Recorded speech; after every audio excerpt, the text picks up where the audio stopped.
Good morning, ladies and gentlemen. The Committee on General Government Operation, Appropriation, and Housing now convenes its public hearing.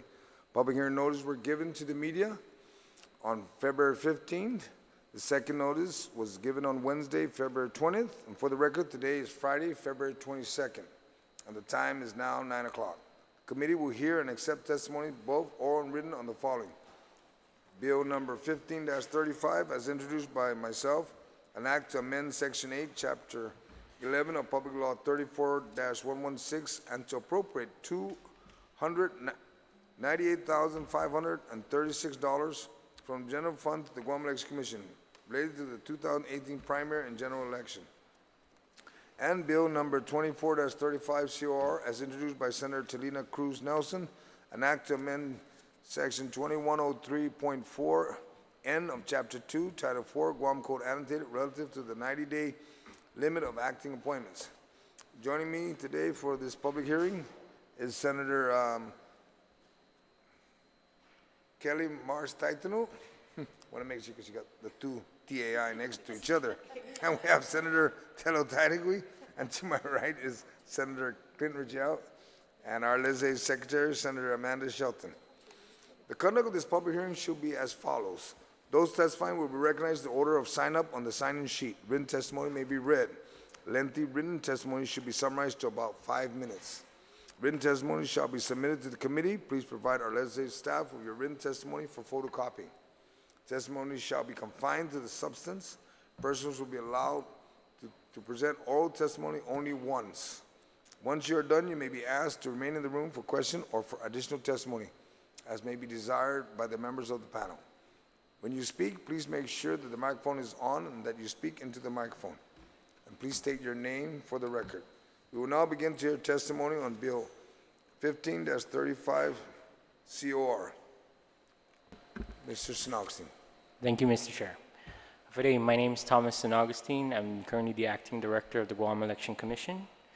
For today's senators and Mr. Chair, Director Pangilinan would like me to convey her apologies for not attending today's public hearing, as she's currently off attending a conference for election administrators in Alabama. So, for today, Mr. Chair, Sizuas Maasi for introducing Bill 1535 and the opportunity to submit written testimony.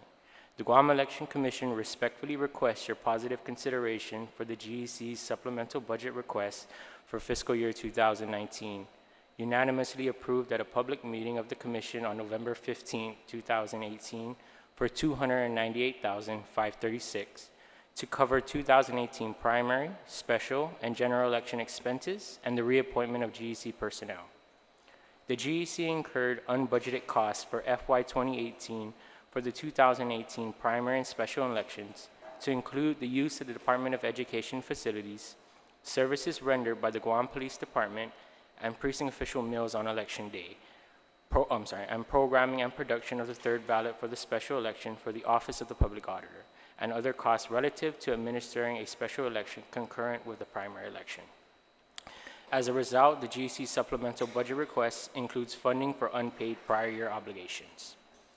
Unbudgeted costs were also incurred in FY 2019 for the 2018 general election. The GEC prioritized payments for precinct officials, poll maintenance workers, and services rendered by private vendors. The GEC comes before you to also respectfully request funding for reappointments of GEC staff in an effort to protect the institutional knowledge, collective knowledge, and experience gained from the conduct of elections since 2004. The current GEC staff have worked cohesively and truly as a team, as evidenced by the 2018 election.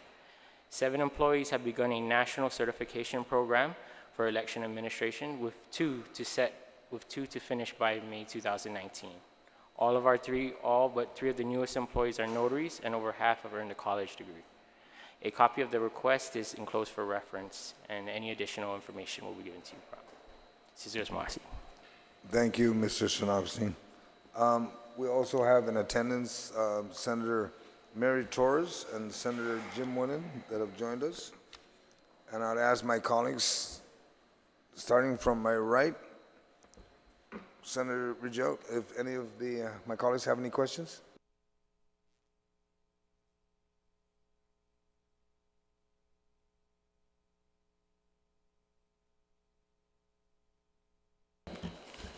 Yeah, I have some concerns about the source of the funding being the Guam Retirement Security Plan, because the way I look at it,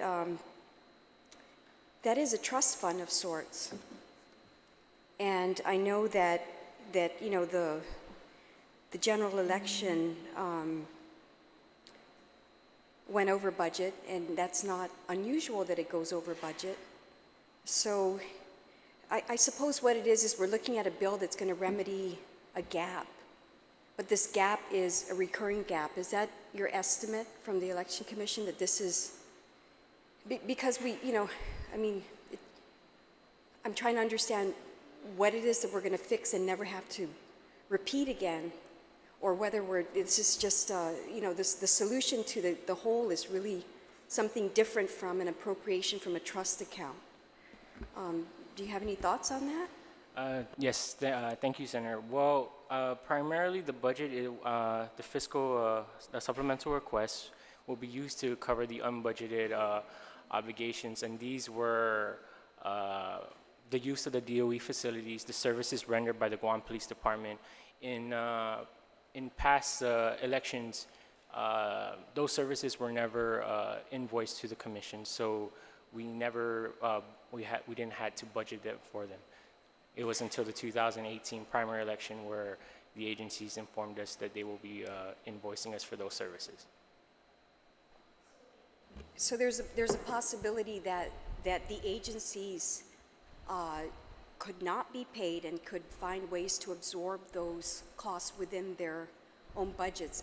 I mean, has that discussion ever occurred? The like kind, or the agency, not concessions, but there is always a method within government, I believe, when there is an exception to normal practice or what is projected, that it's a spirit of inafamalik in some ways, where people pitch in and facilitate towards a greater cause, and the greater cause in this case is a general election of our leaders. And I understand the desire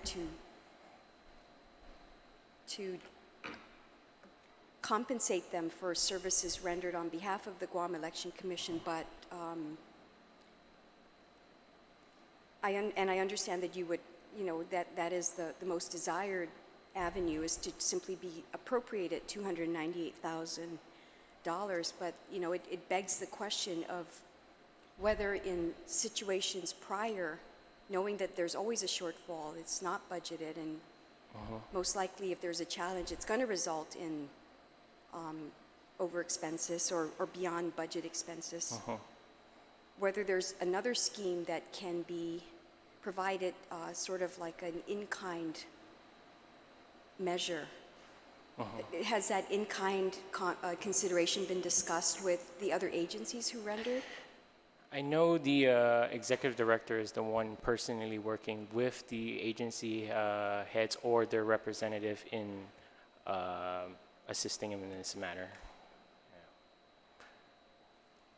I hope that you can appreciate, I'm not trying to be obstinate. I worked, I served on the Guam Election Commission board for many, many years. And so I'm well aware of the challenges, and I'm well aware, and I appreciate the effort that goes into, and the expense that goes into securing an election, a properly conducted election. But at the same time, too, the fact that the fund that we're now tapping is a fund that, of all things, must be. We've had histories of the retirement fund being raided in years past, and many of us thought that that was a great sin that should never be committed, and that lessons should have been learned. And I fear that we're now reopening that type of practice that many of us believed we would never go down the road again. So I just, and that's why I want to ask if other considerations went into remedying those over budgeted expenses or not.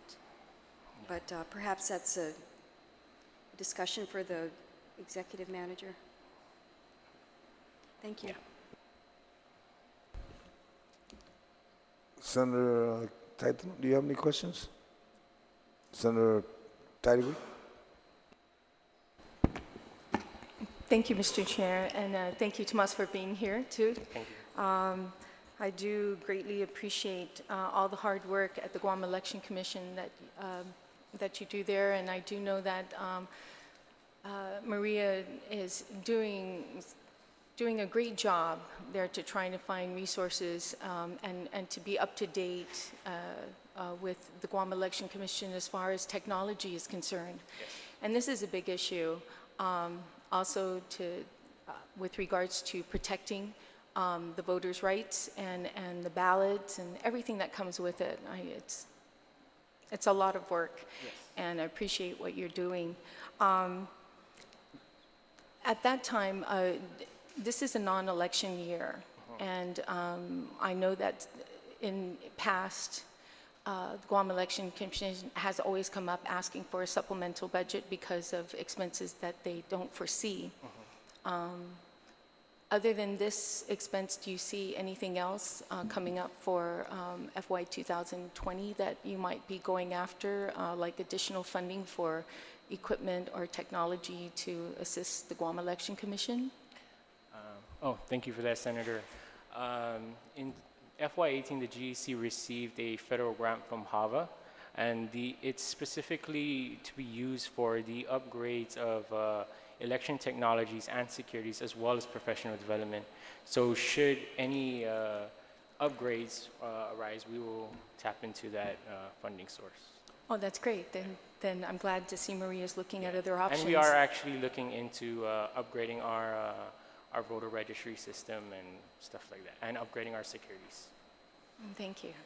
And I do know, this bill is very similar to a bill that I put out to taking funding from an account that actually we've discussed with Department of Retirement Department, and they said this funding source that we're tapping from, or at least this bill is tapping for, I feel confident because it's an account that they didn't ask for the funding for this, and that it has no activity whatsoever.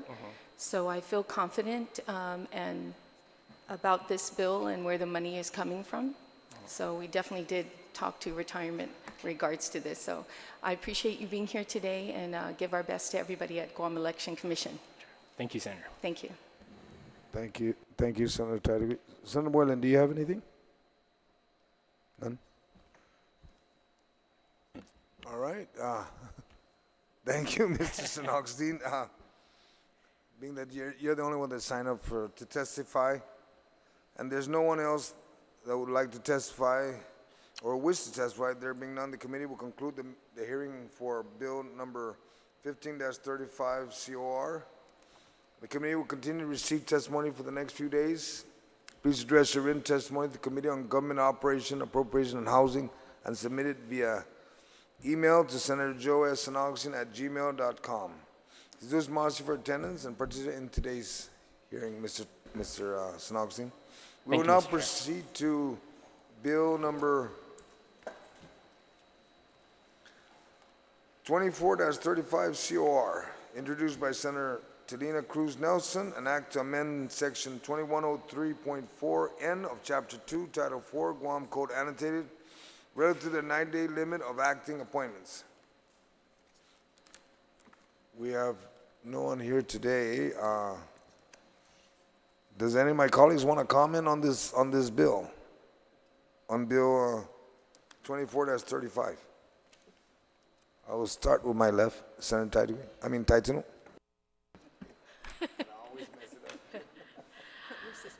Yes, Susan Masi. No, I just want to mention, I always think it's a good move when we create clarification and remove ambiguity, and I believe that this change in the language will help do that. So it's good to see us doing that kind of work. Thank you. Senator Tidigui, do you have any comments? No. Senator Moylan? None? I'll start with Senator Torres. Do you have any comments you want to give to this bill? Not at this time. Okay. Senator Shelton? Senator Clinton? Sure. My only concern really is if this allows enough time for the executive branch to be able to fill these positions or allow them enough time. But since no one is here from the executive branch testifying on the matter, we don't have that answer. So that was my only concern. Thank you. And you know what they always say is that in the absence of a declination, it means that you're accepting the bill. So unless otherwise, I will communicate that to the author of the bill, and we'll decide if we want to move forward or have an additional hearing. And if she chooses not to request for additional hearing, then we'll move it to the floor. All right? Thank you. There being no one present to testify, the view of Bill 24-35 is concluded. We will continue to receive testimony via email to the Committee on Government Operations, Appropriation, and Housing, and submit it to Senator Joe S. and Agustin at gmail.com. Sidus Masi for attendance and participating in today's hearing. And this concludes the Committee on Government Operation, Appropriation, and Housing. Thank you, ladies and gentlemen, and may you have a nice day. Thank you.